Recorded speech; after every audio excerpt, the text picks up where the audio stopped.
More and more couples say they're not fighting, which for me is quite interesting. Having done this work for a decade plus, there is a change that's happening. And that change is we don't want to fight anymore. We're just tired. We're tired of walking on eggshells. We're tired of holding it all together. We're tired of being the one who always tries. And so the fighting doesn't happen. We just go quiet in silence because we feel so exhausted. Studies show that emotional exhaustion is one of the leading causes of relationship breakdown. And the hardest part, most people don't even realize it's happening until they feel completely disconnected. If you're in that space where love feels more like a burden than a comfort, then I want you to know this episode is for you. There's a reason why we're tired now and we're no longer fighting. It's not necessarily a sign that things are improving. It's actually a sign that we've all become exhausted in trying so hard. Welcome to Love Shack Live, the podcast for people at a relationship crossroads, whether you're trying to save your marriage, navigating separation, or longing to reconnect to a special someone. We're here to help you rebuild something real and lasting. I'm Staci Bartley, a relationship mentor who spent more than a decade helping people learn the skills love actually requires, and I'm joined by my co-host and lover Tom and our daughter Brooke. In today's episode, we're unpacking emotional exhaustion. How does it creep in?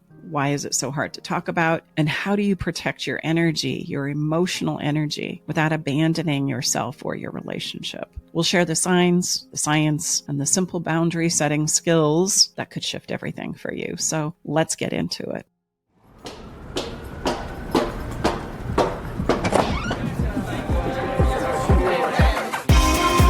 Hey, thank you for coming. Welcome to the Love Shack. And let's begin by talking about what emotional exhaustion is. I bet by just using the words or giving you words to use for the experience you've probably been having is in and of itself like, oh, that makes so much sense. That is exactly how I feel. I just didn't know what it was. Should we take a collective sigh right now? Yeah. With our listener? Yes, ready? 1, 2, 3. Yes, that's it. Like I don't have any more fight in me. So we become more and more and more avoidant, less and less and less engaged. I just don't have it in me anymore. As we feel our emotional capacity gas tanks go, meow. What we try and do is just like put a little Post-it note over the meter so that we don't look at it anymore, but it doesn't give us more fuel or more energy. It just disassociates us into never, never land. And we just cross our fingers and hope that we're going to hang on. Yeah. So how does it show up? Well, we have several ways that we can exhaust ourselves as human beings and our relationships. One of them is the overfunctioner. The person who's constantly solving, constantly doing, never resting, feeling the sole responsibility of trying to save their relationship, save their family, take on all of the sheer day in, day out, working my tail off, trying to keep this thing together place. And then, counter to that is the underfunctioner, the emotionally checked out, going numb person who just decides to not even deal with it at all. I'm going to go get lost in the kids, or I'm going to join the bowling league, or I'm going to go hang out with the gals or the guys. We'll go do a little shopping. We're snapping at small things and we're avoiding the big ones because here's the truth. We're too tired to talk about it. We're too tired to bring it up. We're too tired to figure it out. Now, some of this has to do with the culture and the society that we are currently living in. We are so strung out by everything that's coming at us and the requirements of adulting these days that having anything left over in the tank is not happening. And so it's our relationships that take the brunt of all of that. And because relationships are the most emotional experience that we ever have in our lives, it's a nuanced experience. It's not something that starts to accumulate in the corner like a pile of dishes that need to be done or trash that's stacking up that I can no longer put in the garbage can.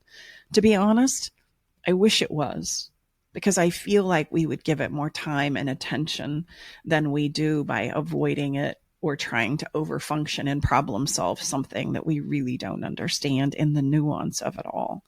It's like we're trying to manage this thing that's unseen, that's invisible, but we're starting to understand and learn it has incredibly high impact and consequences on our sense of well-being and on the things that we hold very, very dear. And then what do? We can't even look at it to problem solve it. We don't even know how to use the words to address it. And so we just hang on doing the very best that we can until we run out of emotional gas. We don't fight anymore. We just don't talk about it. We don't address it. We ignore it. We do a whole bunch of other things to check boxes to help us feel successful and like we're doing everything we know how to do as a responsible, loving, thoughtful, kind human being. And it's exhausting us. I find this interesting too. A survey that was conducted by Marriage 365 early in 2024 had 10,000 responses, found that emotional laziness was the number one turnoff and a major reason why spouses reported feeling less attracted to their partners. That was above and beyond money or letting our bodies go. It was the emotional laziness that it just came across as though nobody really gave a damn until everybody kind of burned out, which just iterates what I just said. Mm-hmm. We don't understand what's going on and we don't know how to problem solve it. And we certainly have run ourselves out of that emotional energy. I think we are really good at knowing that our families and our spouses are supposed to be there for us no matter what. So we are okay with going silent and flatlining and kind of fading out because we can count that they're not going to leave us. What we're not really good at doing is doing the things that build that connection up. We're really good at wearing it down and counting on it no matter what. But then when that period of time is over, when the rough spot is over, we don't do anything to reinforce it or to make it more resilient or make it better. We just count on it to still stay there. No, so absolutely spot on. And this takes me back to like the invisible part that we can't see, right? Mm-hmm. It's like in our relationship life, and I mean no disrespect here whatsoever, because the reality is we've never really studied or understand relationships and the nuanced dynamics that is very real, but nonetheless invisible. It is an intangible experience that we each have both individually and collectively in our relationships. And like a child that doesn't understand the world, we can live in magical thinking. We can think it's no big deal. We can think it's not going to affect anybody. I'll get to it later. There's plenty of time. And just like you said, Brooke, they're going to be with me forever. I mean, remember the day they profess that till death do us part. Yes, until death do us part. And we all know how that goes. Or even though I feel like I'm being ignored or dismissed, or even though we haven't even had a conversation in 6 weeks, really, it's been hi, bye. Did you take care of this? Great. Okay. Love you. Kiss you. Okay. See you tonight. It's not understanding that there is no way relationships can continue to thrive regardless of how much I love you unless we do some very basic things and honor some very important principles. You're not going to have it. And it's slipping through our fingers like sand, but we don't understand why. And so it's very easy in our magical thinking to make it up. It's just going to be okay. It's not going to be any big deal. There'll be plenty of time. They're not going anywhere. And yet somewhere inside of our hearts, we know that this isn't okay. Like we're our intuitive intelligence. Yeah. But like a child has to learn, it's awesome to have big dreams, to be an astronaut and a firefighter and a doctor all in one lifetime. You grow into adulthood and realize, oh, see, that's probably not going to happen. I've just smashed 3 lifetimes into one. And so it is with our relationships. We can go, oh my gosh, no matter what I do, they're going to love me. They're always there for me. It doesn't matter if we haven't spent any time. We'll fix it. We'll catch up. Maybe after the kids are raised or these problems are solved, and we'll finally go back to the things that make our relationship healthy and thrive. And it's that magical thinking that ends up running us out of emotional gas as we withhold truths, as we don't know how to talk about the fear, as our personal respect erodes and our self-esteem and our confidence within ourselves, and the resentment builds in the corner that we can't see, and all the things that I make up about you that just simply aren't true, but I don't know better because we're not talking. And so I just go ahead and make it all up in my head and then live congruent to that. And it's amazing how quickly we can start coming up with some very malicious stories when we're disappointed and we're hurting. You can go from being my lover today and a terrible monster tomorrow. Well, and don't forget that everyone around us is going to absolutely confirm what we're saying and then make, we're going to be right. And whoever's in partnership with, it's just when he or she gets their stuff together, you're going to be fine. Yep. Good old confirmation bias right there. Well, and on top of that, there can be literally 50 million ways to look at your situation. You know what I mean? Like, your specific circumstances can be interpreted through so many different personal movies. Every single person you speak to is going to have a different thing to point out or a different takeaway from what you're saying. So it's impossible to have consistency. You know what I mean? That's why it comes back to being so important to be grounded in yourself so you don't have to go through all of that. But that's another topic for another day. Yeah, I totally agree. It's like interesting when you really think about it. If we really understood what's going on here, you really think that somebody who doesn't live in your life day in, day out, every moment of the day knows more than you do about your relationship and your life. And then you're asking them to solve your problem when they're exhausted probably in their life too, and are just going to give you a really quick answer. Yeah, just do this. You'll be fine. You know why they say that? Because they don't want to be bothered with it. And they don't have the bandwidth. Well, and also, are they experts at human connection or like relational principles, or are they just going off their own shitty set of skills, to be frank? So I'm not negating the importance of being able to share ideas, but it's amazing to me how we are now rehearsed and looking outside of ourselves for the answers that impact our lives, the likes of which there's only going to be a few people who live with the impact of that for the rest of your life. And that's going to be you and your partner and your family. And so we have to understand that unless we can learn some of these principles and skills and really do a deep dive in sitting with the things that we need to understand and know about relationships, we're going to continue to live in magical thinking. Can I just add one caveat to that? I just want to make our listeners aware that if the person that you're getting advice from, if their number one solution that they continue offering you is to punish your partner for whatever behavior that they're doing, don't follow that. That is never the way to get a better relationship, by punishing the pain out of your partner. It doesn't work. It's a bad idea. It just takes you further away from where you want to be. May I stack on that? Also, Don't punish yourself. Exactly. Yes. Because neither one is going to take you where you want to go. But we do both. And that's where our exhaustion happens. Our exhaustion happens because we are blowing our emotional fuel on either, beating myself up for not knowing better or sticking around or not figuring this out or still struggling with these same things. Or I take it out on my partner, which is the opposite side of that, thinking that that's going to take us to the promised land. And we might swing and vacillate between those two experiences without realizing neither one are taking us anywhere. In fact, they're taking us to the same place. They're taking us to what I call the city of the fuck. Every time, with uncanny precision, 100% of the time. Well, it's the exact opposite of what we often say. And just think about how important this is right now. We show up as good as we feel. So if we're trying to kick the crap out of ourselves and or our partner or both, how are we going to ever expect to follow that principle? And that principle is time tested for as many over, thousands of people that we have helped. And think about it. Do you feel better when you're feeling good in your own life? You have a little bit more skip in your step. Come on, that's irrefutable. Stay with us. We'll be right back.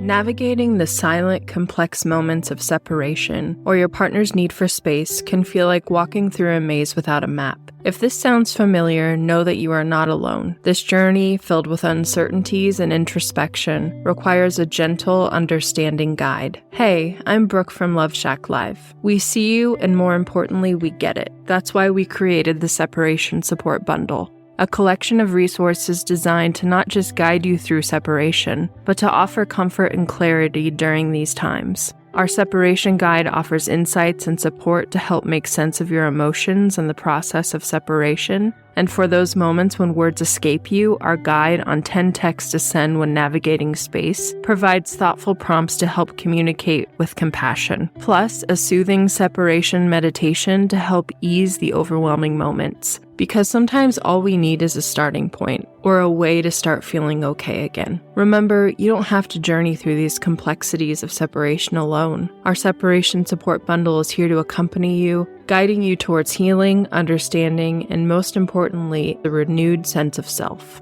Visit stacibartley.com/bundle today to access your free separation support bundle. At Love Shack Live, we're all about exploring the real stuff that relationships bring, the good and the challenging. So let's tackle this together, because even in the hardest times, there's hope, growth, and yes, even love to be found. If you have a good employer that you enjoy going to because he or she treats you well and the culture is a place you look forward to going, probably going to be a better working environment. Yes. It's like pulling up and putting gas in the tank so that I've got just a little more to do what I need to do.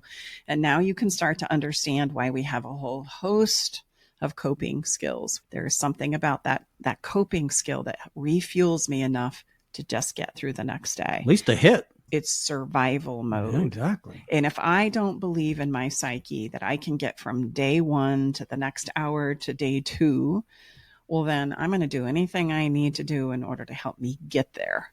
Right. And we have a whole host of things that we won't dive into today to help us do that. But the exhaustion happens because I'm literally in emotional survival mode and my nervous system is spent. I can't problem solve. I can't focus. I can't think. I can't. And so I've got to find something to just help me get from point A to point B right now because I've pushed it to the place where there's nothing left in the tank. It's like having to pull over to the side of the road and hitch a ride from somebody or, right, have to walk to the gas station in order to find, I'm going to do it. I'm going to figure this out. And that's what emotional survival mode looks like. I will do lots of different things, healthy and not healthy, in order to just get myself to the next day so that I can try, figure it out and cope and deal and live through. Because after all, if I go down, there's nothing left of me. Well, then it's kind of a game over, isn't it? So that survival mode will kick in and we'll do whatever we've got to do to get through the next hour or the next day or make it to the end of the week, right? And that ironically exhausts us even more. And so this is a very challenging place right now in our lives, not only in our love lives and in our relationships, but in the society and culture with which we live, within the world structure that we live. Well, because no one wants to admit that they're feeling that way. And then once they do admit they're feeling that way, what do? There's no solutions available, you know? And I think we don't realize that when we don't speak, it actually creates more of what it is we don't want, because now we're all operating in our own places and spaces within ourselves. So it's really easy for me to start making up and conjuring up things that just simply aren't true. I can get freaked out, and it's amazing what we can make up as now true, that then the minute I buy into that, I'm going to act as though that truly is true. And that's going to dictate a lot of my choices and thoughts and decisions about how I behave going forward. Unspoken things don't fix our relationships. When I say we're not fighting, that's not necessarily a good thing. We think it's something that we could celebrate, but it's really not. I would prefer you fight and get the information out, not in a destructive way of abuse, verbally or physically, but in a place where the words are getting said about what works and what doesn't work. Also, if there's no conversation, we can't have additional understanding in our life. And this is always going to lead to some rupture of ourselves and our relationships. There's not going to be any safety to share what we need to say. There's not going to be any support. I'm going to feel very isolated, very alone. And the more I spiral in my own self-doubt and in that mire, the more I'm probably likely to take it out on myself or take it out on the people that I am around. Because those are my two options as a human being. I'm able to understand it, put it into words, talk about what's not working, and just as important, talk about what would work and what I can do and what I'm willing to try. But we don't do that. We just sit around and talk about what doesn't work. We just hash that and hash that and hash that. And the more I do it, the more I feel shitty, and the more my partner feels shitty, and the more I realize we're not going anywhere, but just stuck in this dysfunction and hurt and disappointment and frustration and resentment. And so we're stuck there principally, not because somebody's doing it wrong. You're stuck there because you don't understand the skills and the principles that you need in order to move through it. It's like knowing that when the gas gauge gets to E, oh, I know what to do. We pull into the gas station, we put some gas in it. And if we do it before we get there, even better. And now we have confidence that we can make the 5,000-mile trip. I know how to govern and rudder my life using principles that are tried and true and skills. I want to share with everybody something that Mom 2, Staci, was talking about on our Better Love Club call this Monday. She was explaining that, our thoughts and our feelings lead to our behavior, and then that comes out through our voice. It's a cycle of how we express ourselves, and how most people don't realize, number one, that they have some sort of control of that cycle, and how it sort of dictates how you feel in your life. If that cycle is really shitty, then you're probably feeling really shitty and showing up really shitty. If you have a better understanding of it and realize that you can change your thoughts, that then change your feelings, and then change what comes out of your mouth, that can improve the quality of your life. But so often we feel like we're not in control of anything in our life. Like when we're in a down cycle, we just feel like, God, the universe is kicking our ass and it feels awful, but we don't realize that we have some control. We can change that pattern of behavior. What a gift it is to have some of your agency back. But everything you just explained, 99% of the population isn't aware of it. So when they're in these downward spirals in their relationships, they have no idea of the power that they really have to make it better. And I just think, what a shame that is, Like we all feel like we're victims of what's happening to us, which we are in some way, but we have power to change things. It just really struck me when you were talking about it on Monday. I wish so many more people realized that the structure of our universe would change if people realized how powerful they are to change that dynamic, and how powerful it is to change it in your relationship, in your homes, with your kids. Like you have so much demonstration that you can do that you're not realizing. I think the tragedy for me, and the part that I see all the time, is without understanding how this works, we make up some terrible things about ourselves and some terrible things about the people that we love. Yeah. And then when you understand the cycle, that just leads to more of the internal suffering that we create for ourselves and the people that we love, because it works whether you understand it or you don't. It's happening either way. Yes. It's happening either way. So it's going to take you for a human ride, regardless of whether we understand it or we don't, just like oxygen, just like gravity, just like some of these electricity. Yeah. You turn that light switch on. Mm-hmm. And I would say, the first point is understanding for sure. And then the second point is to be able to deploy it and implement it, especially when we're emotionally upset. That's really the Super Bowl, but to be fair, a lot of our upset comes when we're emotionally triggered. And I hate to be the bearer of bad news, listener, but we're going to be emotionally triggered for as long as we're breathing. So rather than be surprised by it, let's just build for it, knowing it's happening and it's going to happen. I mean, to me, that's a much more realistic approach. It's, we're never going to have this problem again. Oh, yes, you are. You'll have a new version of it, because that's how things are designed. It's designed to press upon us. I mean, we would never have advances physically if we didn't press upon weight, our body weight, other weights, things that cause resistance. That's a good principle. It's a universal principle. It wouldn't be any different if it's not. And the point of life isn't to control other people, to change other people's behaviors. The point of it is to understand your behavior so that then you can react in the way that you want to react. It's much easier if you're just like, oh, I'm in control of these triggers. I don't have to go and fix everybody, you know? Mm-hmm. Well, and I feel inspired to kind of like address this too. We walk around feeling like failures, you know, with really something that we don't study, we don't learn, we don't practice, we don't understand.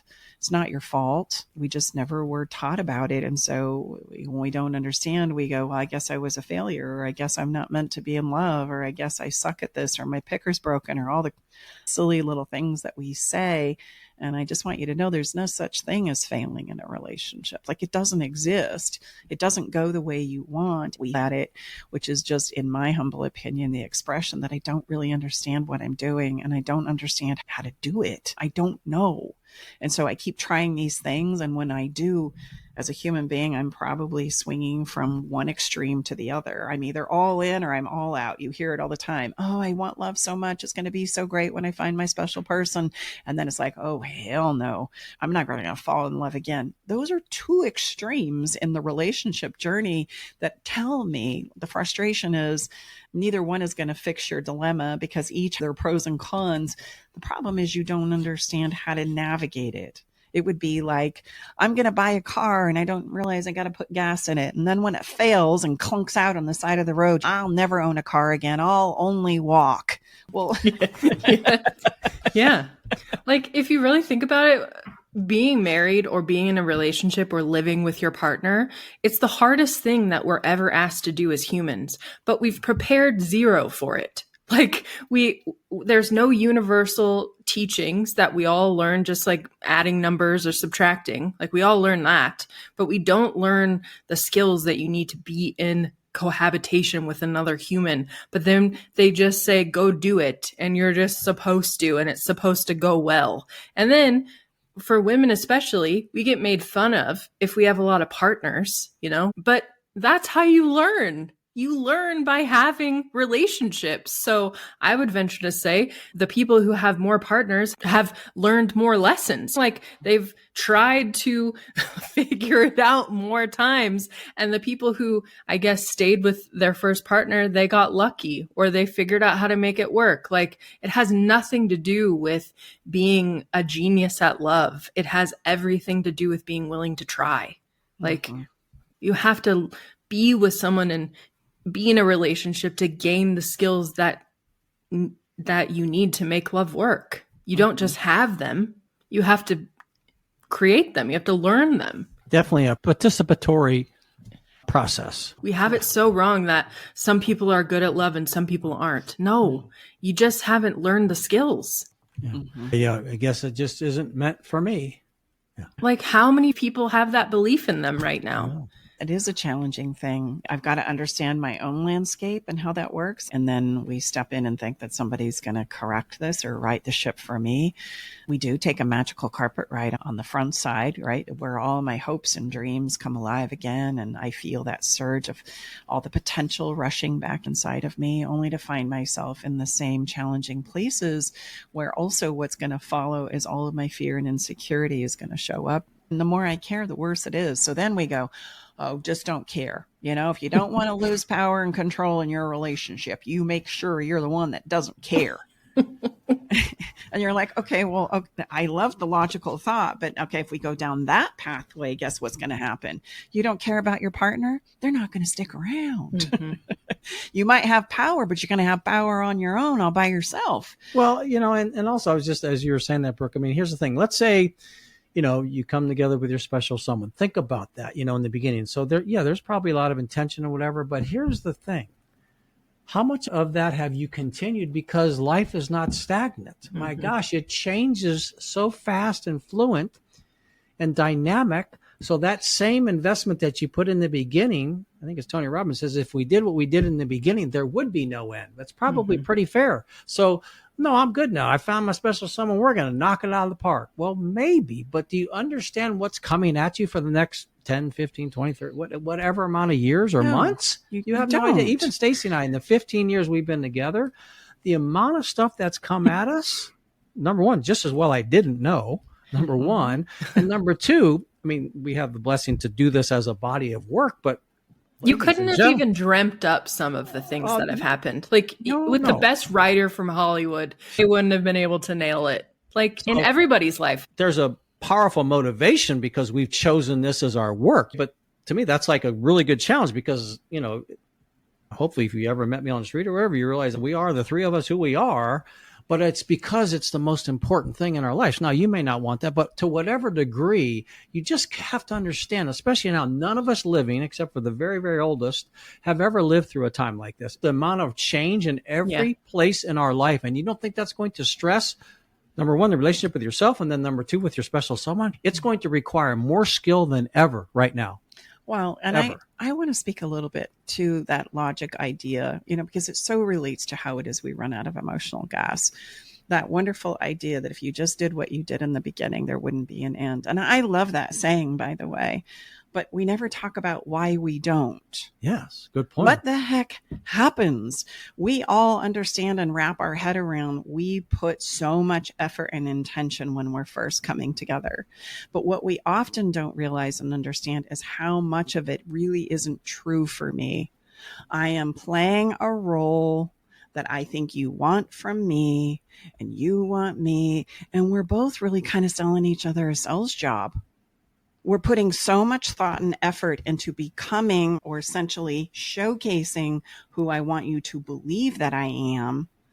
And I think the reason why it turns into such a struggle after the magic wears off is there's so much shit that then has to get sorted out because I went along with things. I pretended like I was okay with things. I didn't disclose things. I didn't know things to disclose about myself.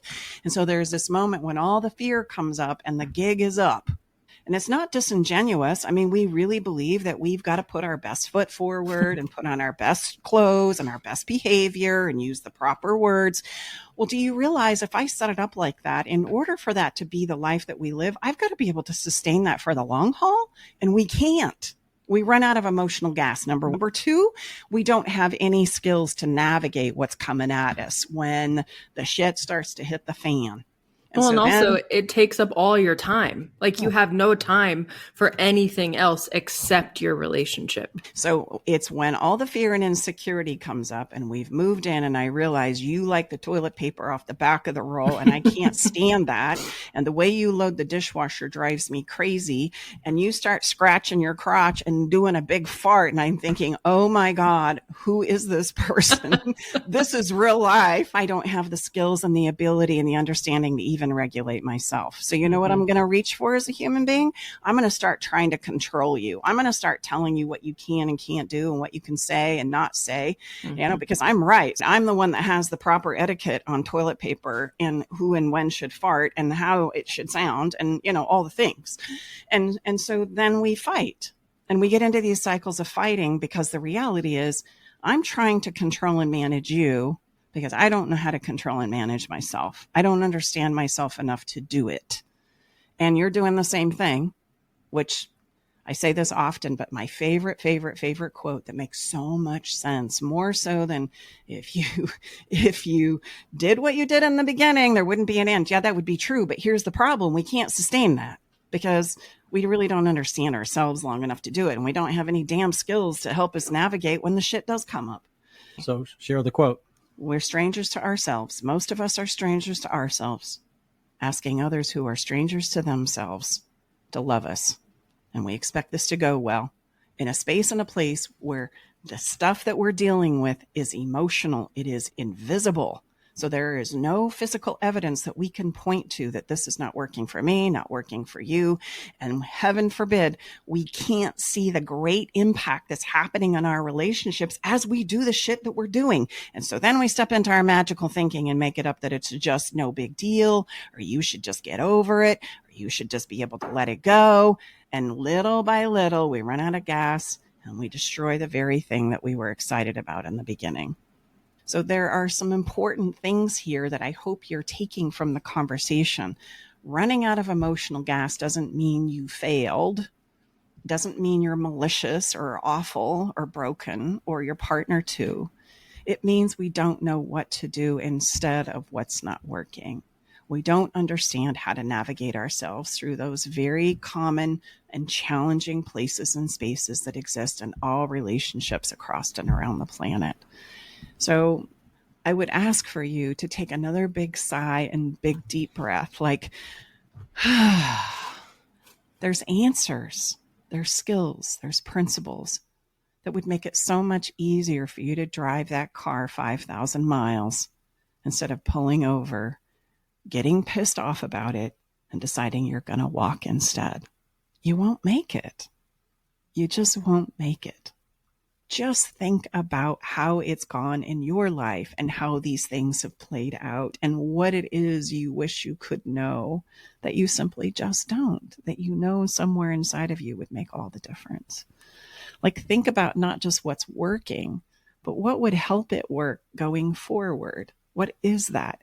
Emotional exhaustion is probably what you're experiencing as a part of many other things as well. Just contemplate some of the things that we've said. Like, let them stew and sit within you. Nobody is wrong. In fact, I would propose to you just the opposite. Everybody, including you and the person that you love, is doing the very best that they know how right now. They just don't know what to do instead of what they're doing to get from point A to point B. And when we don't know that, we just cross our fingers and hope, bear down, give a hail, and hope that this is going to go well.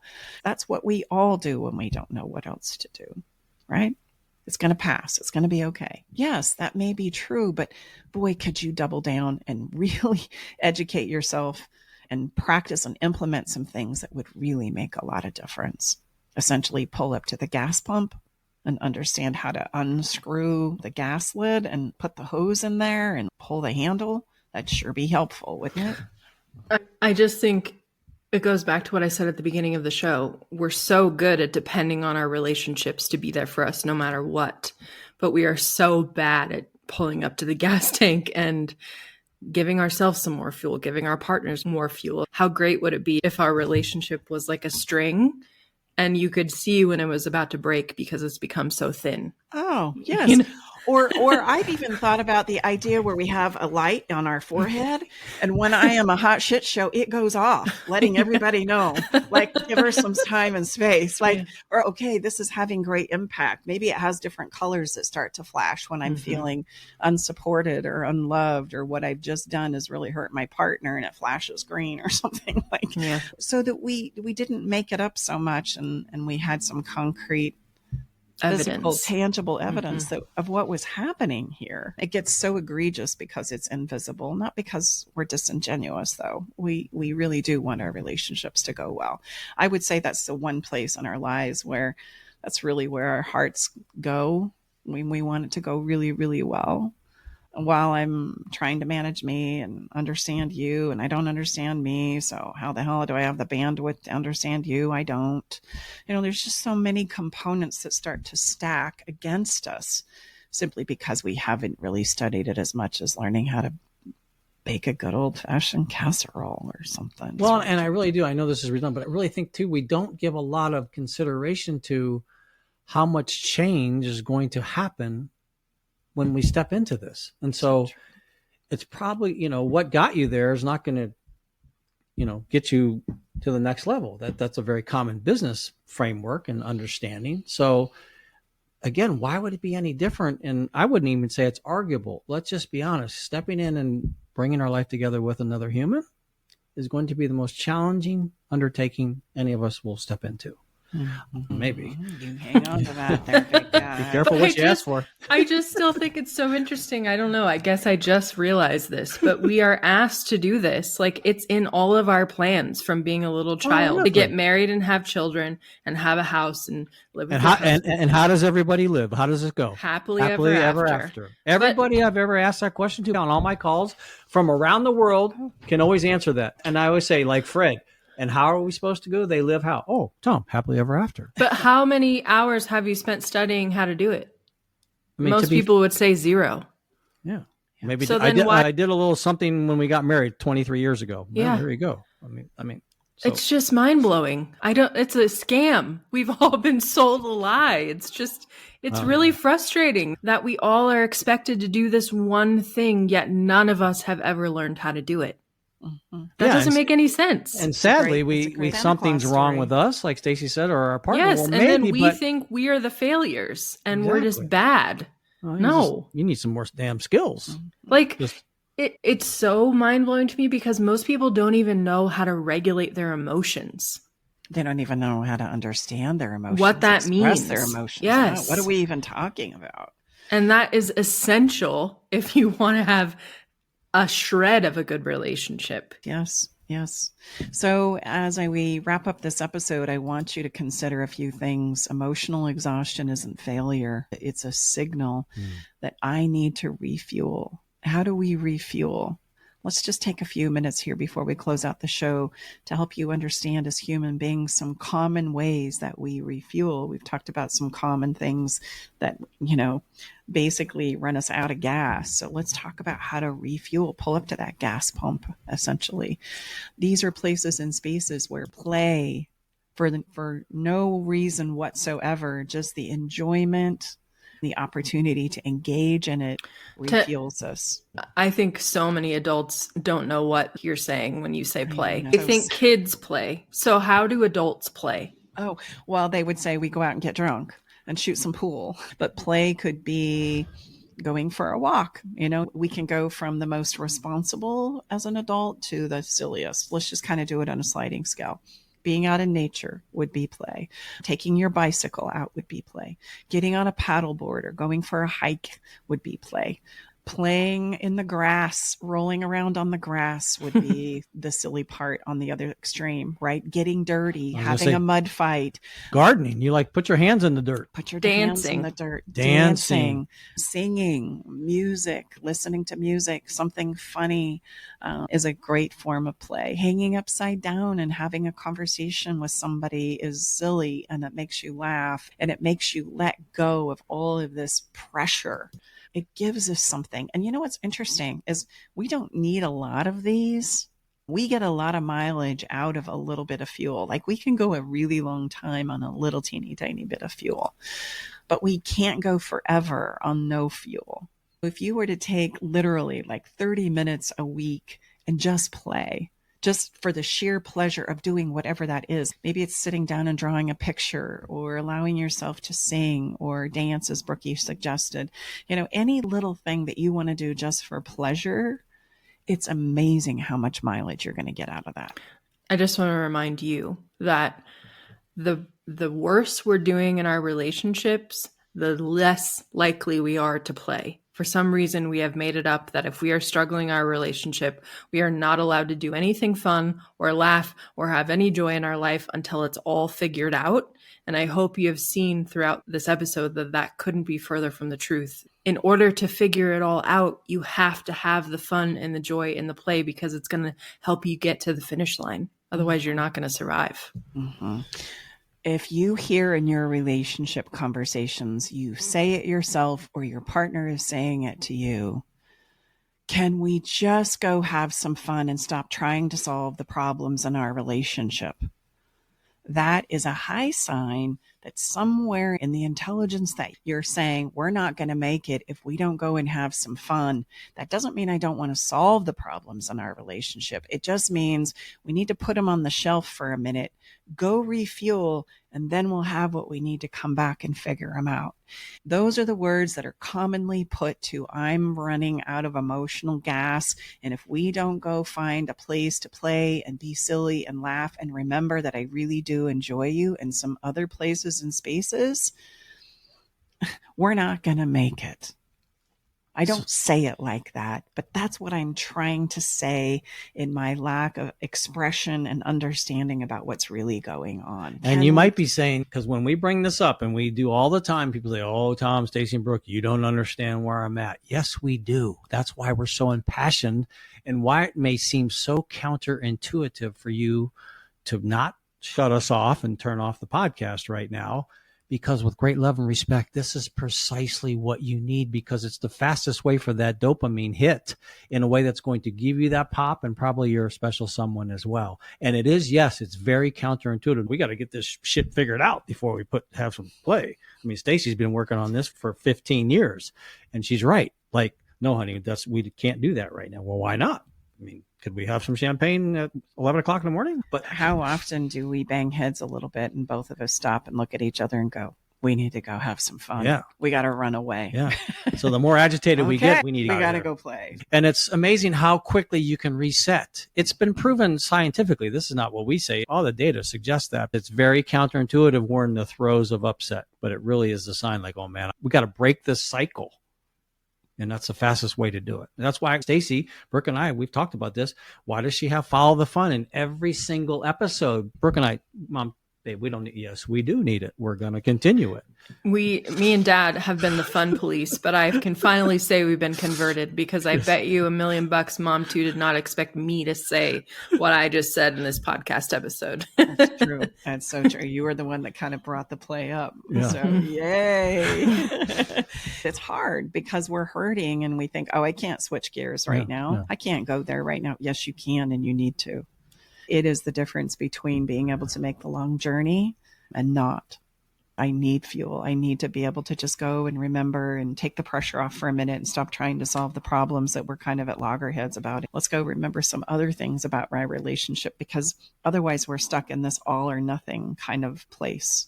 It's either all bad or it's all good. No, that's not true. I want you to see and understand that we need to explore the spectrum of our relationships, not just these things that are hard and not just these things that are supposed to be good all the time.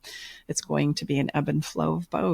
And so when we're at odds, we need to remember why we got ourselves into this place in the first place. We need to refuel ourselves, refuel our relationship, and thereby share some things that remind us, as human beings, we can be very forgetful. That's where we can start getting into that catastrophic feeling of, oh, it's never going to be okay. We're never going to be able to sort this out. It's never going to work. Maybe we just need to step out of that conversation for a minute. Let's go play. And then we'll come back to this. We do this in lots of ways when we work. We'll say, oh, I can't focus anymore. I'm starting to wane. And we'll get up, go for a walk, get a glass of water, maybe take a lap around the block, and we come back and we feel a little bit better because we've just refueled for the task at hand. Same. It's the same. Emotionally, I feel so hurt or disappointed or distraught, and I'm stuck in my worry cycle. And so I won't allow myself to refuel so I can come back to it. It's a really important principle I invite you to embrace.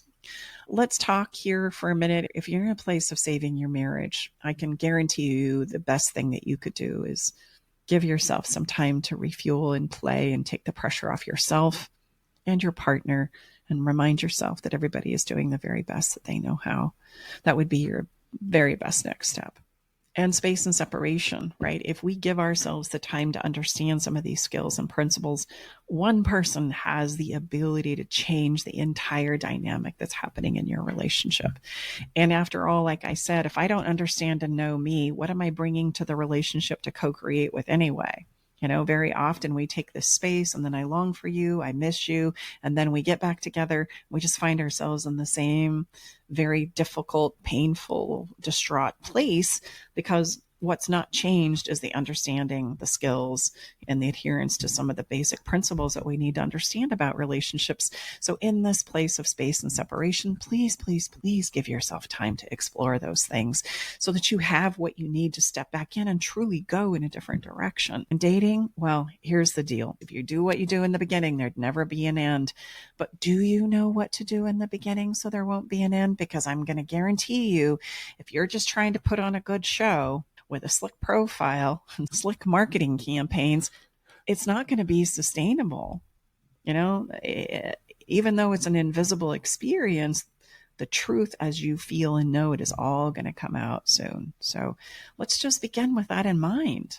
Let's just get as much as we can comfortable in our own skin so that we can bring, yes, those wonderful parts, the messy parts, and the fabulous, brilliant, amazing parts of you to the table so that we can co-create better from the get-go. appreciating that there will be a lot of change. Understanding yourself and some key principles and skills of human behavior is absolutely what you need in order to create better behavior, not more battles. We're stuck in battles and suffering because we just don't know what else to do. I hope that you'll give yourself and each other a hall pass. If this is resonating with you at all in any small measure, I'm going to encourage you to initially get the Space and Separation Communication Playbook or join the Love in Limbo 30-day roadmap. But I also want you to know that there is a place called the Better Love Club. It's your training ground for connection, courage, and co-creation. And there is a path there for space and separation, saving your marriage, and coming soon, singles and dating. And because we value our podcast listeners, you can also receive 15% off your first month by using code Love Shack 15. Okay, let's talk about that follow fun we were talking about earlier. I love this one because, I love animals and I love being out in nature. And I thought, how can we take some difficult moments and turn them into something that would kind of be, spring, or outside more, hopefully. You nailed it when you said love to get your hands on the dirt and get all messy. So I thought, what if we were to take our feelings that we're noticing that were coming up for us, and we were to journal it like a wildlife explorer. I would make an entry in my journal and I'd say, mood spotted, guiltus maximus. What is my behavior? Pacing and over apologizing and over analyzing. What is my habitat? My GD inbox is sending me over the edge. My recommended action, a nap, and maybe saying no. So what would you say is an emotion that you're experiencing today that you could kind of turn into like journaling about a little wildlife and what is the habitat? What is the behavior? What do you think that they need to do instead? Doodles are important. Always do little circles and doodles. It's amazing how that simple little action can also connect you with what you're feeling and experiencing. Guiltus maximus. Love it. So come up with a silly name, some behavior that's silly, just have some fun with it. I promise you, every time I do this, I feel a little better, with some circles and some doodles, and helps me get over myself a little bit. So give it a try and let me know what you think too. The song that we've selected for today's episode, I don't get the impression that you like it so much. I just heard a little piece of it. Staci, I never know what the songs are. So yeah, it's by the Ghost Hounds. I have no idea who those are, but yeah, it's country with a little bit of like R&B. Other twist to it. It's kind of a little blend.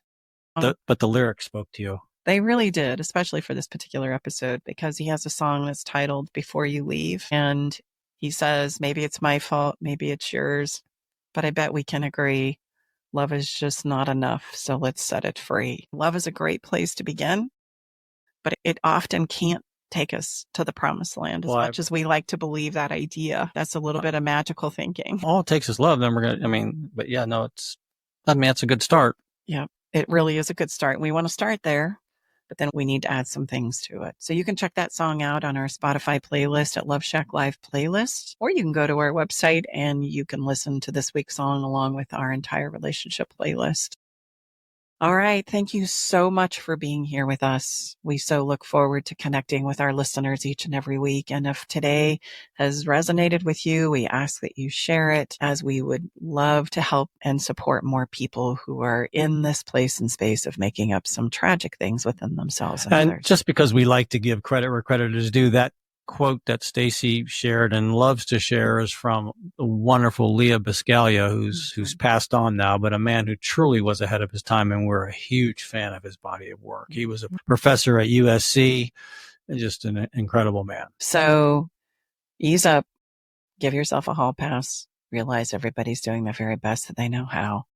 And these things that you're facing, these challenges and feelings that you're having, there's solutions for those. So take a deep breath and step in slowly but surely into the exploration. And I guarantee you're going to figure it out. And if you need some help, that's okay. It's not a sign of weakness. This is why we're here.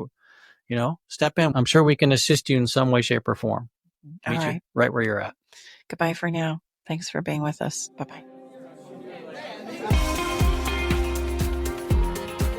All right, it's time to leave the Love Shack. But before we part ways, we want you to know our door is always open and we'll leave the porch light on, ready to welcome you back whenever you need a dose of relationship wisdom. For more resources and tools, visit us at loveshacklive.com to dive deeper into the topics we've explored and find additional support for your relationship journey. Stay connected by subscribing to our podcast. Thank you for being part of our Love Shack Live community.